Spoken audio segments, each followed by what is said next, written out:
Вещи или действия, которые для меня кажутся унизительными, но по факту они не являются таковыми. Для меня ходить в магазин и покупать условно упаковку туалетной бумаги и потом с ней идти домой — это что-то унизительное. По факту это база, это естественный как бы процесс, это, ну, как бы без этого никуда. Но для меня это реально как-то унизительно. Хотя как бы мы все понимаем прекрасно, что все ходят в туалет. Второе — это есть по пути куда-то. Или в машине, или же даже в общественном транспорте. Или просто сидеть, на улице и есть. И именно такое чувство стыда, унизительности появляется тогда, когда я ем одна. Не знаю, это так как-то жалко выглядит. Я не знаю, почему у меня в голове такие мысли, но для меня кажется это реально унизительным. Бежать за общественным транспортом, за трамваем, за автобусом.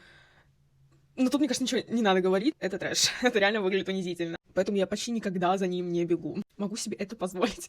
Пить или же ходить с литровой или двухлитровой бутылкой. Это выглядит тоже как будто бы унизительно, я не знаю. Когда я пью из этой литровой бутылки, я чувствую себя каким-то, не знаю, ребенком, который дорвался до воды, ребенок из Африки, я не знаю, ну почему-то вот такие вот у меня ощущения. Пишите, у кого тоже что-то совпало.